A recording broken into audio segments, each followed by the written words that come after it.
There are houses that remember. Not in the way poets speak of memory. Not in the settling of foundations or the language of creaking wood that night temperatures draw from old timber. But in the way a wound remembers the blade that made it, closed, defended, held shut by pressure from within.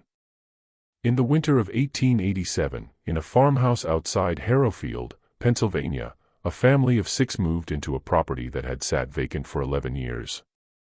Within 4 months, 3 of them would be dead or critically ill. Within 6, the county coroner would quietly seal his own report and file it under a category that did not exist in any official registry. The property had changed hands 5 times in 46 years. Each sale had been conducted below market value, and each family that left had done so without the kind of public explanation that rural communities in that era typically demanded of their members, and without it being offered. Something passed with the deed, unseen, from one set of hands to the next. Not a defect of timber or foundation, but a presence in the structure itself. Something compressed and sealed and ancient in the way that violations of the deepest human order can become ancient within the span of a single decade. What investigators found beneath the main parlor floor was not a cellar. It was not a root storage. The room had no door. It had no ventilation that could be identified from any exterior examination of the building. It had no entrance except the one that had been nailed shut from above, deliberately, carefully, with a precision that suggested the person who sealed it knew exactly what they were sealing inside and understood that what they were sealing inside needed to remain there. What follows is the account of the Varnell family, of the house on Cutter's Ridge Road, and of the thing that had been waiting, patient, silent, and utterly human, for someone to finally pull up the boards. Before we continue with the story of the Varnell family and the house on Cutter's Ridge Road, if you've never heard this account before, you're not alone. It was buried for nearly a century in county records that were never meant to be public. Subscribe to Liturgy of Fear so you never miss a story that history tried to forget, and tell us in the comments where you are listening from tonight. The region of western Pennsylvania that contains the Harrowfield Township sits in a narrow valley between ridges that run roughly northeast to southwest. The kind of topography that makes a community feel enclosed without being isolated, connected to the wider world by roads that traverse the gaps between hills, but perpetually framed from within by the sight of high ground on every horizon. By the 1880s, the area had accumulated enough decades of economic ambition and partial collapse to give it the particular atmosphere of a place that had expected more of itself. The hills had been stripped of their most accessible timber by the mid-1860s. The work of 2 decades of sawmill operations that had seemed, when they began, like the establishment of a permanent industry, and had turned out to be the rapid consumption of a finite resource. The sawmills had opened and closed within the same decade. A rail spur had been proposed, surveyed by a party of engineers whose visit had generated considerable local excitement, and then quietly dropped when the company financing the extension dissolved under circumstances that the Kellerton Courier described only as irregularities in the accounts of the principal officers. Coal had been found in sufficient quantity to encourage speculation, but insufficient quantity to reward it at scale. The land, stripped of its most useful resources, had reverted to its secondary utility, farming, and the slow, patient work of making marginal ground produce enough to sustain the families who worked it. What remained in Harrowfield in the 1880s was a community of roughly 400 souls, connected to the larger town of Kellerton by 12 miles of road that followed the valley floor and became genuinely impassable for 6 to 8 weeks every winter, when the combination of freeze-thaw cycles and the weight of wagon traffic turned the surface into something closer to a geological feature than a constructed thoroughfare. The people of Harrowfield were not unusual. They were the ordinary product of a particular kind of American life, Protestant in their majority, careful with money in the way of people for whom financial mistakes had consequences that lasted across generations, suspicious of strangers in the way of communities that had learned to rely on themselves, and deeply invested in one another's business in the way of people who understood that their survival was genuinely collective. They held church twice on Sundays. They kept meticulous records of land transfers, debt obligations, crop yields, and the vital statistics of their community. They remembered things, who had sold what and for how much and under what circumstances, and they talked about these matters in the way of people who understood that the economic history of their neighbors was a form of practical knowledge useful for assessing risk and identifying opportunity. The property on Cutter's Ridge Road had a recorded history going back to 1841, when a man named Absalom Pute filed a deed for 43 acres of land in the eastern portion of the township and began construction of the main house within the same season. Pute had come to Hereford from Lancaster County, Pennsylvania, 5 years earlier, and in those 5 years he had established himself as one of the more capable craftsmen in the region. He was a carpenter by primary trade, but he had the range of practical skills that frontier-adjacent life in early 19th century America required of any man who wanted to be useful. He could set stone, he could red a grade and dig a foundation, he could work green timber into serviceable framing and seasoned timber into fine furniture. He was known to be meticulous. Several structures he had built or contributed to in the Hereford area were still standing in the 1880s, and men who knew carpentry could identify his work by the consistency of its joinery and the level of care applied to elements of construction that most builders considered invisible once the walls were up. The foundation of any Pute-built structure was set with the same care as the visible facade. The framing was plumb and true in ways that were difficult to achieve and easy to neglect. He built as though the interior of the wall, the hidden skeleton of the structure, mattered as much as the surface. The house he built on Cutter's Ridge Road reflected this character completely. It was a farmhouse of conventional plan for its era, 2 stories, 4 rooms on the ground floor, a sleeping loft above, a cellar accessible from a door in the kitchen floor, a covered porch on the south face, but constructed with an attention to detail that was remarked upon by neighbors who visited during its building. The foundation was fitted stone, dry-laid with the precision of a man who understood load distribution and the behavior of frost, even the specific soil conditions of the valley. The main floor joists were large, well-seasoned white oak set on close centers and notched into the sill plate in a way that distributed weight across the full perimeter of the foundation. The floors, when laid, were level and tight-fitted, with no perceptible gaps between boards, no variation in thickness that would show as humming or resonance when walked. They were, in the language of the craft, a dead floor, solid, dense, acoustically dampened by their own mass and the quality of their installation. Pute lived on the property with his wife Constance and their 4 children from the completion of the house in late 1842 until 1858, when he sold to a family named Doherty and moved west with what his neighbors described years later in various recollections as a degree of urgency that was out of proportion to any visible circumstance. There was no public conflict. There was no financial crisis that anyone could identify. The harvest that year had been adequate. Pute's business had been steady. He announced his intention to leave in the spring, and by the end of June the deed was transferred, the goods were packed, and the Pute family was gone. The price paid by the Dohertys was notably below what the property might reasonably have commanded. The house alone, by Pute's own standard of construction, should have set a higher floor for any negotiation. But there had been no negotiation. Pute had named a price, and the Dohertys had paid it, and the transaction had been completed with a speed that suggested both parties had reasons to want it finished quickly. The deed transfer was recorded. The relevant line in the county register was clean, no encumbrances, no conditions, no notes. What was not recorded was everything else. The Dohertys stayed 11 years.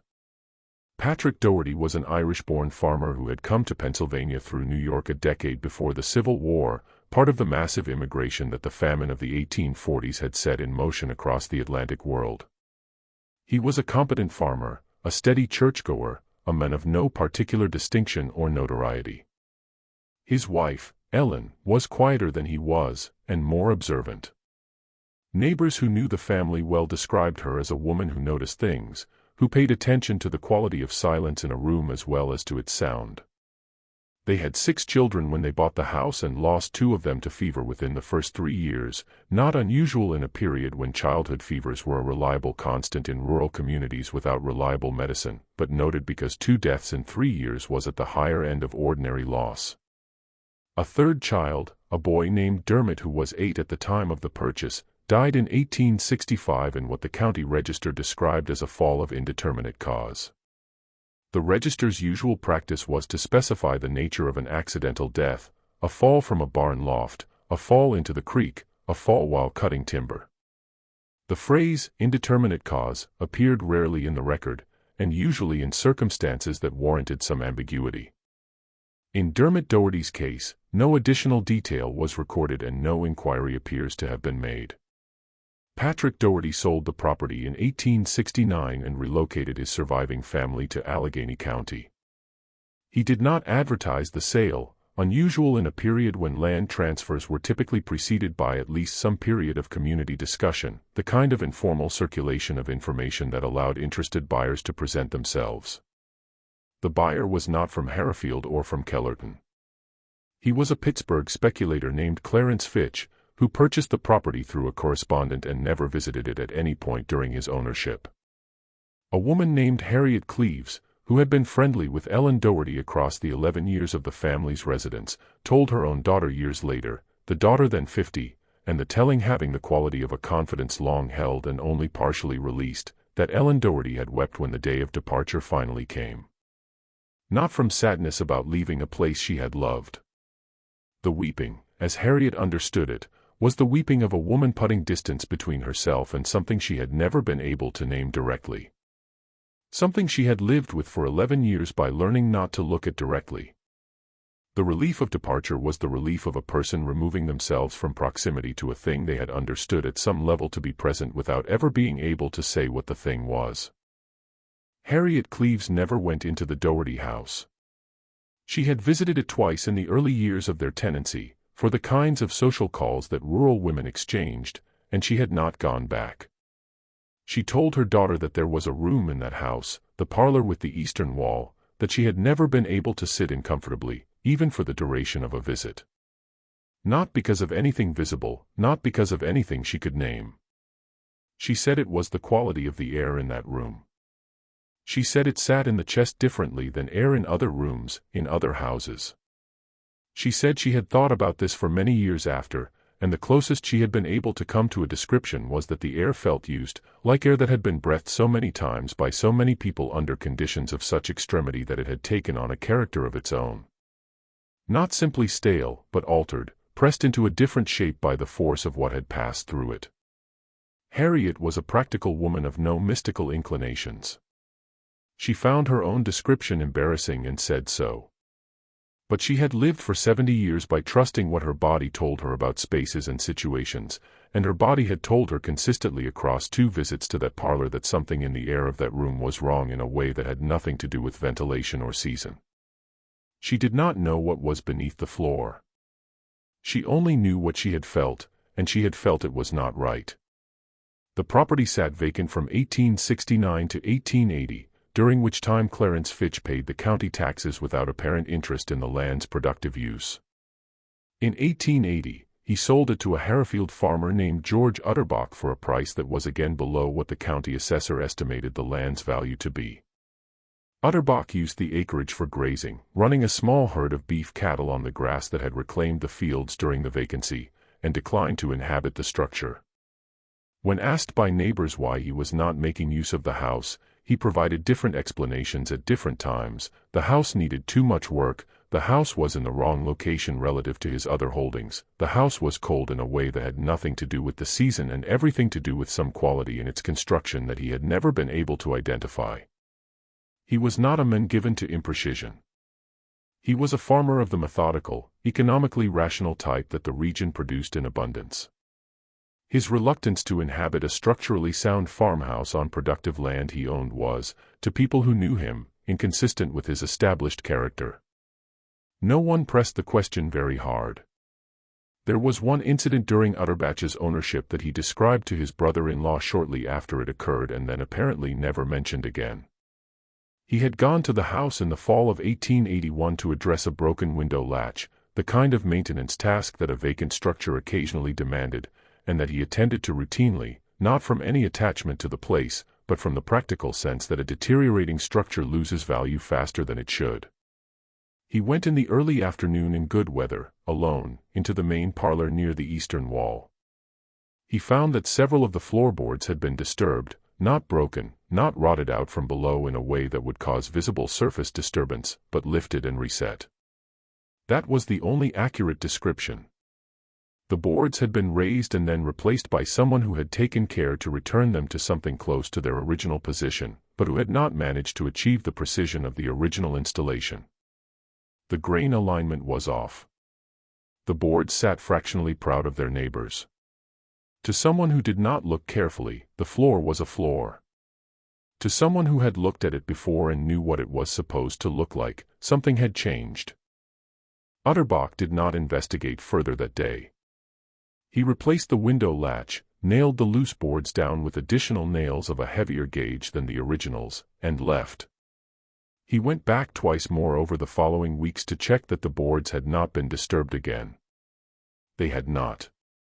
He told his brother-in-law about the episode and said, in a tone that the brother-in-law remembered as carefully controlled, that he believed someone had been using the house, using it for something, and that he did not intend to find out what. He sold the property in October of 1887 to a man named Clement Varnell for $212.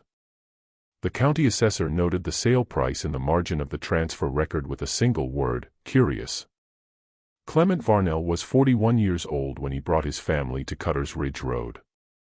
He had spent 12 years as a foreman in a glass manufacturing works outside Pittsburgh, a position that had suited his temperament. The work required systematic attention to process, the ability to manage a crew of men without either friction or subservience, and a tolerance for the constant low-level danger of molten material and extreme heat. He was good at the work, and the work had treated him fairly until the contraction in orders that followed a shift in the regional economy and management's decision to reduce the workforce by a quarter, which removed Clement Varnell from a job he had expected to hold until he chose to leave it. The severance was modest. The family's savings were adequate for a period of transition. His wife's cousin had mentioned in passing a property in western Pennsylvania that could be had cheaply. The cousin had heard of it secondhand and did not know its history in any detail. Clement went to look at it alone in September of 1887, walked every room, pressed his thumb into every visible joint, and looked at the foundation from every angle the exterior permitted. He found it sound. He found it better than sound. He found it the work of a builder who had approached the craft with the same systematic seriousness that Clement had always applied to his own work, and he recognized in the structure the evidence of a mind that he understood intuitively. He did not ask about the price. He did not negotiate. He paid the asking price and moved his family in within 6 weeks. It was the most significant practical decision of his life, and he made it in the way that competent men of his era frequently made significant decisions, on the basis of what he could see and verify, without sufficient attention to the question of what he could not see. Margaret Varnell was 37, a woman whose parents had come from the Dalarna region of Sweden in the early 1850s, settling first in New York and then following the Swedish migration corridor southwest into Pennsylvania's industrial belt. She had grown up bilingual, and Swedish remained the language of her emotional interior even after decades of American life had made English the language of her daily world. She was quiet in the specific way of someone who had learned that observation was more useful than speech. She watched situations develop and formed her assessments privately before committing them to language, which meant that when she spoke, it was usually to say something that she had already thought through with care. She was, by the standards of her community, an unusually self-possessed woman, neither dependent on her husband's certainty nor threatened by it, capable of forming and holding her own conclusions without requiring his validation. Their oldest child, Yuld, was 17, a broad-shouldered, deliberate young man who had inherited his father's practical intelligence without his father's tendency toward decisive commitment. Yuld thought carefully before he acted, which made him cautious in situations that called for speed but thorough in situations that rewarded patience. He was the child who most closely resembled Clement in the physical sense, and least resembled him in temperament. Their second child, Lena, was 14, bookish in the way that rural girls of the era could occasionally manage when a school was close enough to reach in decent weather and a parent valued education enough to make the effort. She had her mother's observational quality but a greater willingness to speak what she observed. The two youngest children were boys, Oscar and Per, 9 and 7, named for grandfathers on the Swedish side of the family in a way that Margaret's parents had understood as the proper acknowledgement of roots in a country they would never return to. The family arrived in November and spent the first weeks in the practical absorption of a household establishing itself in a new place. Clement and Yuld worked on the outbuildings, which needed more attention than the house itself. The barn roof had a section where the boards had warped away from the rafters, and 3 of the fence lines required new posts where the originals had rotted at the ground line. The house itself needed cleaning more than repair. Margaret and Lena worked through it room by room with the systematic thoroughness that a woman of Margaret's upbringing brought to such tasks, removing the accumulated residue of 11 years of vacancy, the dead insects, the mouse droppings, the cobwebs thick enough in the corners to resemble construction rather than neglect, the particular quality of surface grime that settles onto horizontal objects in an unoccupied space and eventually bonds to them chemically. The cleaning took several days. Each room emerged from the process clean in the visible sense, smelling of the lye soap and beeswax that Margaret used, giving no outward indication of what it had been before her attention, except the parlor. The parlor was clean after Margaret's work, but it did not smell clean. It smelled of something beneath the cleaning, something that the soap and the beeswax occupied the surface of without affecting the deeper layer. Margaret noticed this and attributed it to old wood and the accumulated vapor of a sealed space. She hung curtains on the eastern wall, moved the heaviest furniture to cover the area where the floorboards looked fractionally uneven, and told Clement about the boards. He said he would see to them in the spring. She accepted this and moved to the next task. Winter settled around the farmhouse with the particular authority of Pennsylvania winters in that valley country, not the dramatic accumulations of the mountain regions, but a persistent, gray, moisture-laden cold that got into structures and bodies alike with a patient thoroughness that was harder to defend against than any single dramatic storm. The house held heat adequately in most of its rooms, but unevenly. The north-facing bedrooms where the boys slept required the wood stove to work continuously to maintain livable temperature, and even then the outer corners of those rooms held a cold that seemed to resist the warmth without quite defeating it. The family adapted as farm families of that era adapted to everything, by wearing more layers inside, by arranging themselves closer to heat sources in the evenings, by accepting the conditions as the ordinary negotiation of life in a farmhouse in winter. The first indication that something was wrong came in January. Oscar began waking in the middle of the night and coming to his parents' room, which he had not done since he was a small child. He complained of headaches, not the sharp localized headaches of a head cold, but a pressure pain that he located behind his eyes and described in the limited vocabulary of a 9-year-old as feeling like his head was being pushed on from inside. The pain was worse in the mornings than at night, worse when he was indoors than when he was outside, worse, though this was a connection that none of the family made at the time, in the parlor than in any other room in the house. Margaret measured his temperature and found it slightly elevated, not enough to indicate a serious fever, but enough to suggest the beginning of an illness. She moved his sleeping position away from the outer wall where the cold was most present and watched him carefully. The headaches continued. The temperature fluctuated, present on some days, absent on others, in a pattern that did not match the typical progression of any illness she recognized. Pear began showing similar symptoms in February. The timing, one child declining, then a second showing the same early signs, suggested to Margaret an infectious cause, something that had passed from Oscar to his younger brother through the proximity of shared sleep. This was the rational interpretation, and she held it while also noting in the careful private inventory she maintained of things that did not quite add up that the pattern of Pear's symptoms was not identical to Oscar's in its timing or its character. Pear was not feverish in the way Oscar had been. Pear was confused, not in the sudden, dramatic way of a child in the grip of a high fever, but in the gradual, incremental way of someone whose perceptions were being altered by something slow and cumulative. He lost track of conversations. He repeated questions he had asked minutes before. He sat at the supper table some evenings with an expression that Margaret described to herself, and later to Clement, as looking like a child who was listening to something no one else could hear. Clement noticed the same quality in both boys at the supper table one evening in late February, and the feeling that passed through him in the moment of noticing was one he had not felt since a specific day in the glass works, when he had looked at a section of the furnace wall and understood, before he could have articulated why, that the refractory material was compromised in a way that was not yet visible on the surface but that would become catastrophically visible if not addressed. It was the feeling of a competent man recognizing, in a system he was responsible for, the early signature of a failure he did not yet understand. He looked at his sons across the supper table. He said their names. It took 2 repetitions before either of them responded. He did not sleep well that night. He lay in the dark and thought about the parlor, about the smell that persisted beneath the cleaning, about the boards that someone had lifted and reset before him, about the room beneath the floor that he had not told Margaret about in any detail, about the iron rings in the stone of the eastern wall that he had been pretending for 3 months were something he could think about later. He had told himself he would understand them in context once he had done more research, once spring came and he could investigate properly.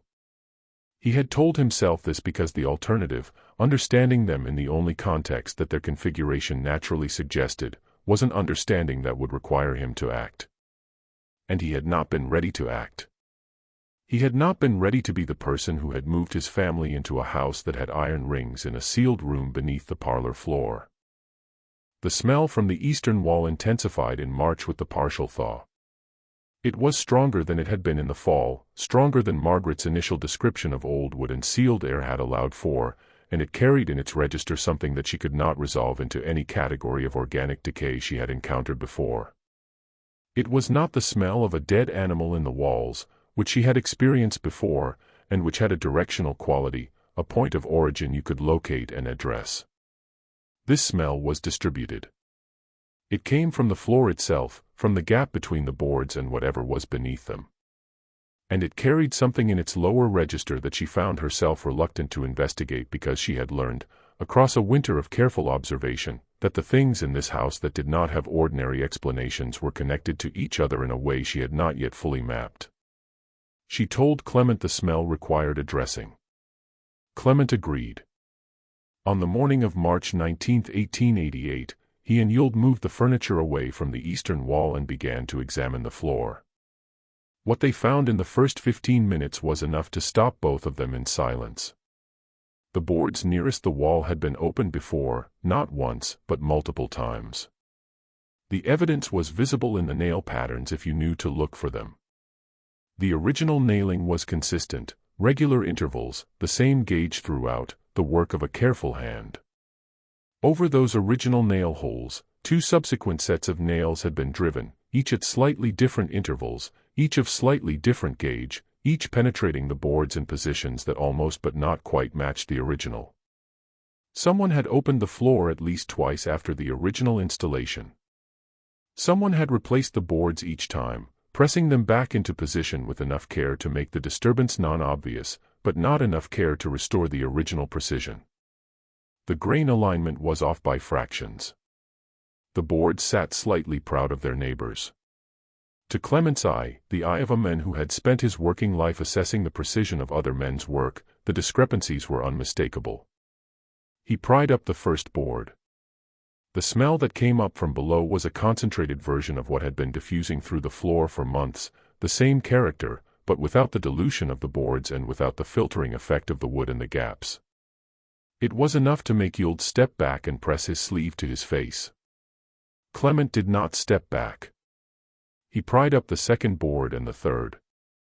He called for Yuld to bring a lantern. The lantern, held down through the opening on its chain, cast its light into a space that was not a crawl space, not a cellar, not anything that the standard vocabulary of residential construction had a comfortable term for. It was a room. A room of deliberate, considered dimensions, approximately 8 feet in one direction and what appeared to be 10 or more in the other, the full extent not visible from the opening. The floor was packed earth. The walls were the fitted stone of the exterior foundation, the same dry-laid construction visible in the exterior foundation walls of the house, the same hand, clearly the same care. The ceiling was the underside of the parlor floor, reinforced from below with additional joists that ran in the opposite direction to the main floor framing, creating a layered structure that was significantly more massive than the floor above it required for any load-bearing purpose. The additional reinforcement served a different function. It made the floor above denser, heavier, less responsive to sound transmitted through the framing. It made the parlor above quieter from below. Whatever happened in the room below would not be audible to any normal degree in the room above. Along the eastern wall, which was the exterior foundation wall, iron rings were set into the stone at intervals of approximately 4 feet. 3 rings, set into the stone at a height that Clement measured without wanting to be precise about what the measurement meant, approximately 3.5 feet from the ground.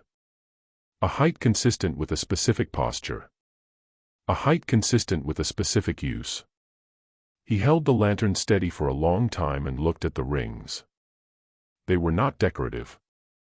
They were not functional in any of the ordinary ways that iron rings might be incorporated into a storage space. They were heavy, well-mounted, set with the same care as everything else in the structure, set to hold something that pushed against them with sustained force. There was no ambiguity in their purpose if you allowed yourself to see it. Clement replaced the boards. He told Yule they would discuss it inside. He did not discuss it with Margaret or Lena. He went to the barn alone and sat in the cold for a long time. When he came inside for supper, he told his family that the smell was coming from an old drainage issue that had been improperly sealed by a previous owner and that he would have it addressed in the spring when the ground permitted the necessary work. Margaret looked at him across the supper table in the particular way she had, the way that meant she had heard the incomplete version and was deciding whether to wait for the complete one. She said nothing. She understood that there were things a man needed to carry for a time before he could put them into words that would not break something. She waited. She would say years later that the supper table that evening was the last moment she experienced the house as something that might still resolve into ordinariness. After that, she was waiting for the shape of what she already at some level understood. What Clement could not have known from the deed records and the county transfer documents available to him was the specific operational history of what the room beneath his parlor had been built to do. That knowledge existed, distributed across the memories of several people still living in the region in 1888 and in the private papers of at least one person who had died 14 years before. But it had never been incorporated into any official record, because the men who built the room had been extraordinarily careful about what he wrote down and what he allowed others to understand about the purposes of his construction. Absalom Pute, who had built the house on Cutter's Ridge Road in 1841 and 1842, was not merely a carpenter. He was not merely a careful man and a skilled craftsman and a church-going member of his community. He was, for a period of approximately 12 years, the operator of a specific kind of facility, a holding and transit space for human beings who had been captured in the act of seeking freedom and who were being held invisibly while the paperwork that would return them to bondage was completed and the arrangements for their transportation south were made. The language of the era had several terms for what Pute did. The formal legal term was recovery agent, and it was a term with legal standing. The Fugitive Slave Acts of 1793 and 1850 created a framework within which men like Pute operated under color of law, performing what they and their legal advocates consistently framed as the legitimate enforcement of property rights established by the Constitution of the United States. The network that Pute operated within had tentacles that ran through several Pennsylvania counties and connected through intermediaries to agents in Maryland and Virginia who did the initial capture work. Pute's role was intermediate and logistical. He provided a location in which captured individuals could be held without public visibility in a county that was not the county of initial capture, while the legal documents necessary for transport south were assembled, verified, and signed by the relevant magistrates. Pennsylvania was a free state, but federal law superseded state law on this specific question, and there were magistrates in western Pennsylvania in the 1840s and 1850s who were willing to sign the relevant documents if presented to them correctly. The room had been built for this purpose. Every element of its construction reflected the requirements of that purpose, the acoustic reinforcement of the ceiling so that sounds from below would not penetrate to the living space above, the absence of any ventilation that could be identified from the exterior, the iron rings set at the height appropriate for securing individuals in a specific posture, The dimensions large enough to hold several people for several days but small enough to be invisible in any architectural examination of. The structure, the packed earth floor, which absorbed moisture and biological residue without the staining and odor retention that wood or stone would have shown, the sealed entrance disguised as ordinary flooring in a room that served the ordinary social function of a parlor, a room where visitors would sit, where the surface of respectability was maintained, above a space in which the machinery of that respectability's opposite was concealed. People had been held in that room. The records that Clement would find months later in the packed earth of the southeast corner documented specific transactions, names or partial names, dates, amounts, outcomes. The records covered a period from 1843 to approximately 1856, and they documented at minimum 17 separate transactions as Pute had logged them. The outcomes column in Pute's ledger used 3 categories: returned as arranged, delivered to connection in Hagerstown, and matter closed. The third category appeared 4 times. What matter closed meant in Pute's accounting was not defined in the ledger. It was not defined anywhere in the available record. It was the kind of phrase that performs the function of a definition while actively refusing to provide one, a sealed door in language, serving the same purpose as the sealed boards in the parlor floor. The illness that had been progressing through the Varnell household since January was not a supernatural phenomenon. It was not a haunting in any sense that required a vocabulary beyond the material. It was chemistry. The sealed room, in its 4 decades of closure, had become a slow-release repository of compounds that the sciences of the 1880s did not yet have a complete framework for understanding: organic material, biological trace, the atmospheric residue of a confined space that had held frightened human bodies in extended captivity under conditions of extreme physiological stress. What fear does to a human body over days and weeks is not merely psychological. It is chemical. It is hormonal. It is present in the breath and the sweat and every biological output of a body in sustained crisis, multiplied across 17 documented transactions, across the specific biology of the packed earth floor and the sealed stone walls, accumulated over 40 years of closure.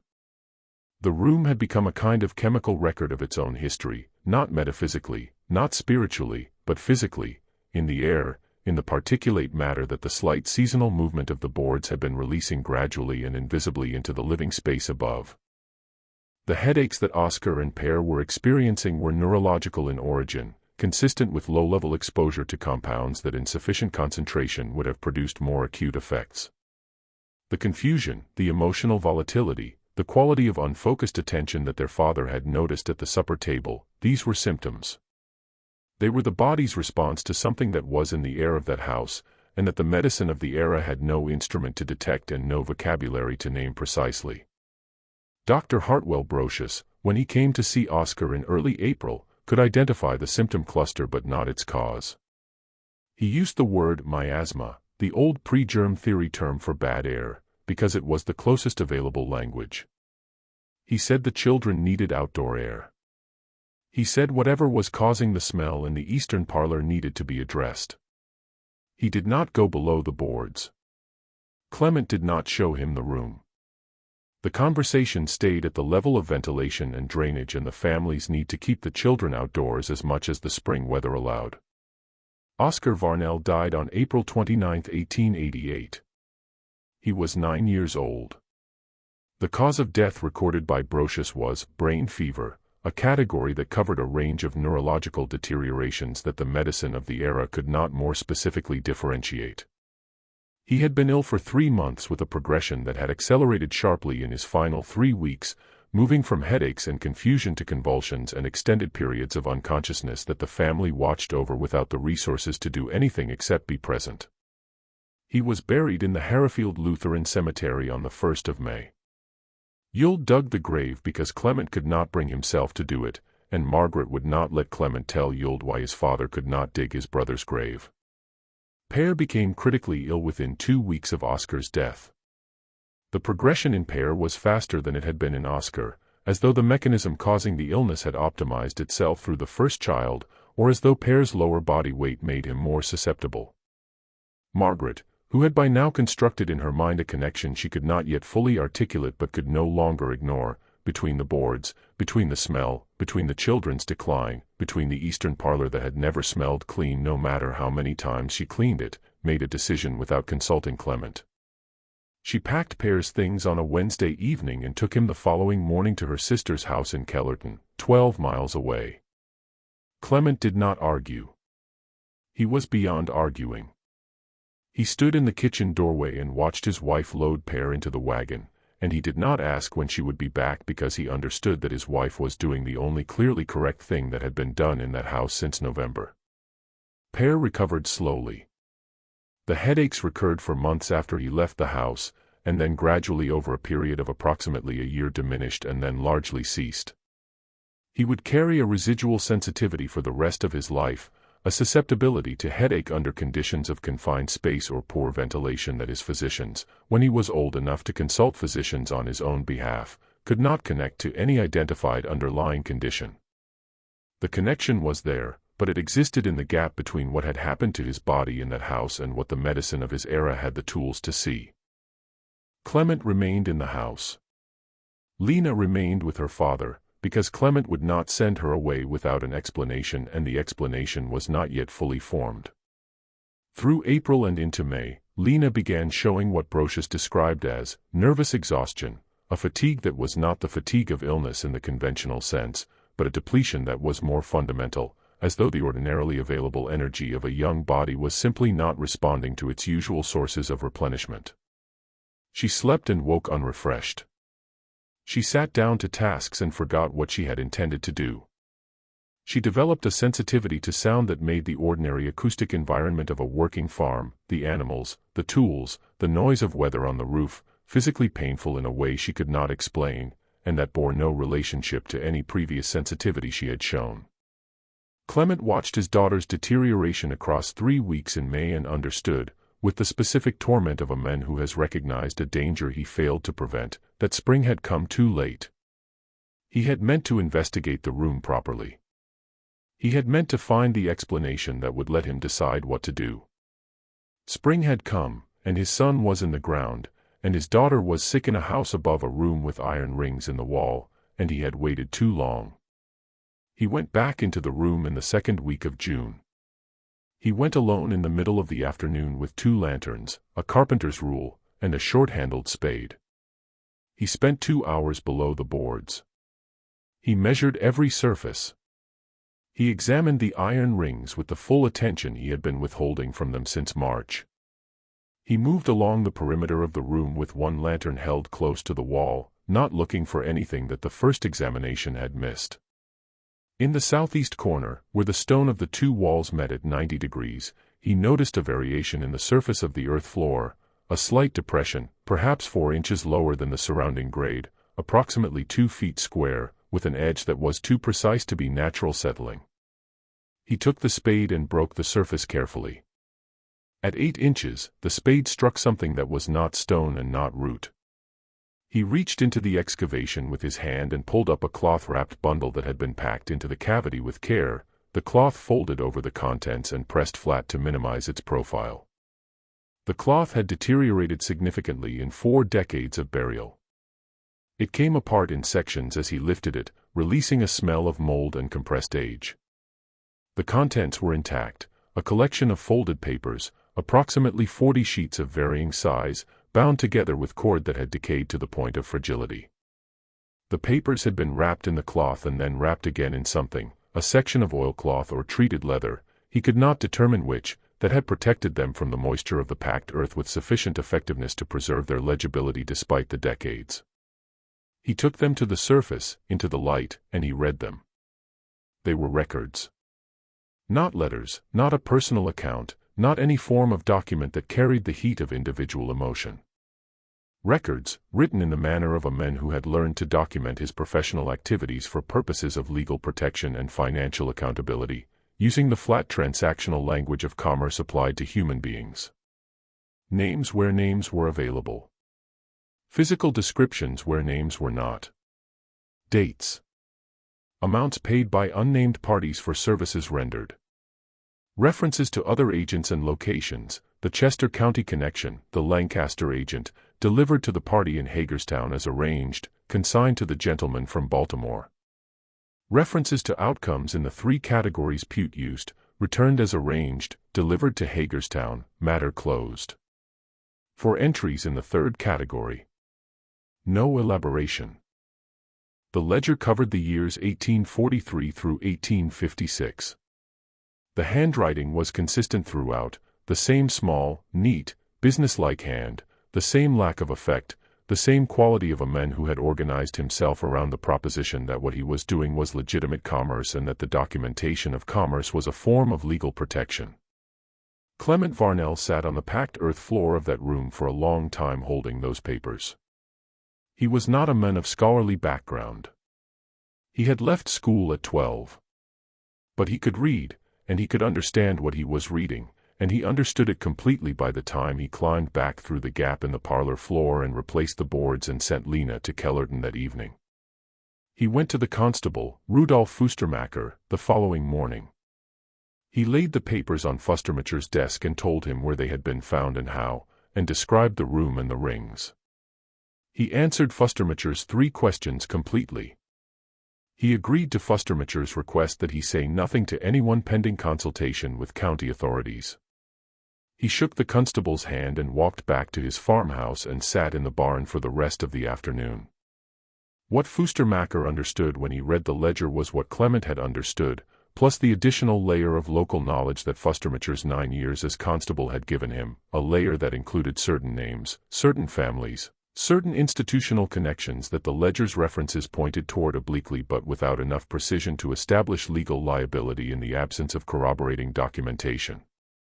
The ledger was not sufficient by itself. It was deeply suggestive. It named a network, but it did not name the network's living members with the specificity that a prosecution would have required. What it did do, what made it significant beyond its historical value and dangerous beyond its evidentiary value, was connect a set of Pennsylvania locations and, by implication, a set of Pennsylvania families to a federal criminal enterprise that had operated under color of law but that had, since the passage of the 13th Amendment and the end of the war, become definitively criminal in its historical character. The men the ledger gestured toward were not men who had simply held political positions that the law had since condemned. They were men, or their fathers and uncles were men, who had participated in specific transactions involving specific human beings documented in Pute's businesslike hand, and that could potentially be traced through other county records, other correspondence, other witnesses who might still be living. The consultation took 6 weeks. County officials came to see Fustermacher. Fustermacher reported to Clement that the matter was being reviewed. Concrete was poured into the room beneath the parlor by workmen from Kellerton in late August, sealing the floor permanently. The county coroner's report on Oscar Varnell's cause of death, which Brocious had submitted with a handwritten note attached, expressing his unease that the specific pattern of the boy's decline was connected to conditions in the house and warranted investigation, was refiled under an administrative category that was not specifically designed to bury it but that had the practical effect of making it difficult to find. The ledger itself disappeared into a county administrative file that was classified under a reference number with no corresponding description in the main index. Clement received the papers back from Fustermacher in October, with a cover letter from a county administrator whose name Clement could not later recall clearly, explaining that the county had reviewed the documents, found them to be historical in nature, and determined that no current legal proceeding was warranted.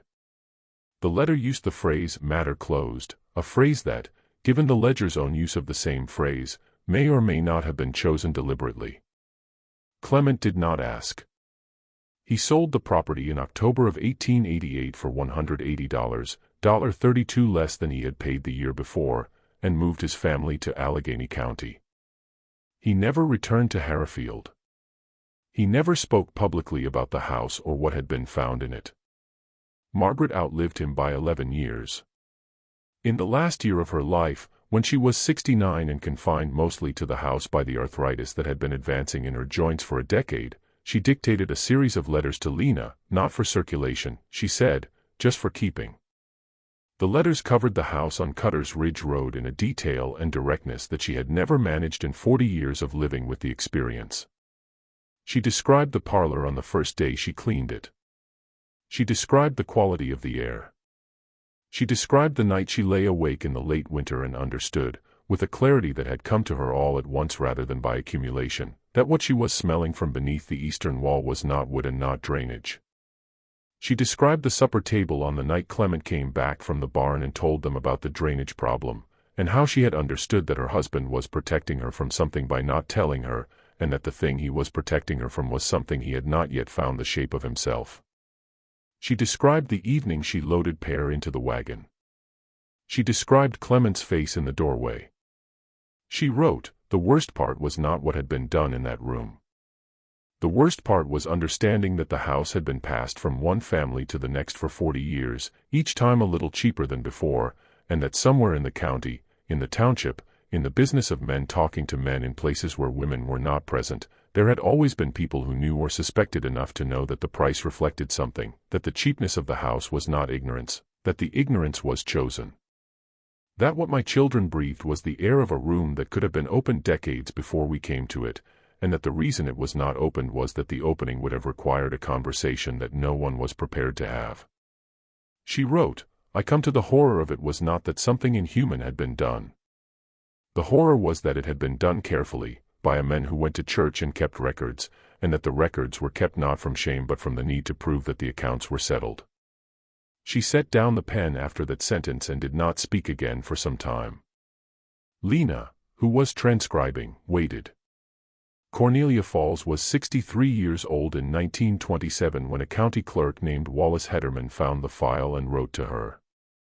She had been documenting the history of freedom and its suppression in western Pennsylvania for 15 years, and she had learned in those 15 years to read the administrative record with the specific attention of someone who understood that the most important information in an archive is often the information that has been misclassified. A misclassified file is not necessarily an accident. A file that has been moved from one reference system to another without cross-indexing is not necessarily incompetence. The archive reflects the intentions of the people who organized it, and the people who organized it had intentions that were not always recorded. She had developed across 15 years a finely calibrated sense for the difference between a file that had been lost and a file that had been misplaced in a particular direction. She spent 2 days with Pute's ledger and the surrounding documentation. She took careful notes. She identified from the combination of partial names, location references, dates, and the cross-referencing of those elements against other records she had spent years accumulating, for individuals or institutions that could be connected to the transactions in Pute's ledger with what she considered reasonable evidentiary confidence. 2 were deceased. 1 was alive, an elderly man of considerable local standing in a town 30 miles from Harrowfield, a retired businessman whose family name appeared in the ledger in a form consistent with a connection to the Lancaster network referenced in one of Pute's entries. The 4th reference was to a specific building, a property still in existence and operating in a different capacity in 1927 that could be connected to at least 2 of the documented transactions. She wrote a report. She submitted it to a regional historical journal that published work on the pre-war period. The journal accepted it provisionally, then deferred publication pending additional review, then declined it without specific explanation. She submitted it to 2 other academic journals. Both declined. She submitted it to a Pittsburgh newspaper, where an editor expressed genuine interest and then became unreachable. She spent 4 years attempting to place the report in a venue with public reach, and across those 4 years she watched the specific set of obstacles she encountered and thought carefully about what the pattern of those obstacles told her about who in the region was still invested in the particular silence that the Pute ledger had the potential to break. In 1931, she died. Her papers went to her niece and eventually, in 1935, to a regional historical society that catalogued them correctly and completely and placed them in a reading room where any researcher with legitimate purpose could access them, which several did across the following decades, without those researchers' subsequent work achieving sufficient momentum to move the report from the archive into the public record in any durable way. The house on Cutter's Ridge Road burned in 1901, when a barn fire spread in dry conditions and reached the main structure before it could be controlled. The walls that remained standing were pulled down by the new owner. The concrete slab that had been poured in the summer of 1888 was not disturbed. It sat beneath the rubble of the demolished walls and then beneath the accumulated earth of subsequent seasons, invisible, unmarked in any survey, belonging to no description in any county record. The iron rings were beneath the concrete. The packed earth that had held Pute's ledger was beneath the concrete. The specific geography of what had happened in that room over 12 years was preserved in physical terms beneath approximately 3 feet of accumulated material on a piece of land that had been bought and sold and reclassified and renamed until the connection between the surface and what lay beneath it was, to anyone consulting the available records, functionally invisible. Père Varnell was interviewed in 1939 by Cornelia Fall's niece, who was attempting to continue her aunt's work. He was 58 years old. He said he did not remember the house with clarity. He had been too young, and the memories he had were the compressed, emotionally saturated memories of early childhood, which do not resolve into the kind of sequential, detailed account that makes for useful historical testimony. But he remembered the smell. He said it was not a smell that belonged to any ordinary category of domestic odor, not wood, not earth, not decay in the conventional sense. He said it was something he had encountered once more in his adult life, in a specific place in France in 1918, in circumstances that he did not describe in detail. He said the two smells were, to his memory, identical. He said, "It is the smell of people who were afraid for a long time in a small place. I did not know that when I was 7. I know it now." He did not say anything further about it. He thanked Cornelia Fall's niece for her time, went back to his house, and did not respond to her subsequent letters. What do you think really happened to Matter Closed in Absalom Pute's ledger? What does it mean that these records survived every attempt to bury them, in the earth, in the filing system, in the indifference of institutions that preferred their histories clean? And what does it mean that the house was sold repeatedly at prices that reflected something to families who were not told what that something was? Leave your answer below. If this story gave you something to think about or something to lose sleep over, share it with someone who needs to understand that the most disturbing histories are not the ones that cannot be explained, but the ones that can.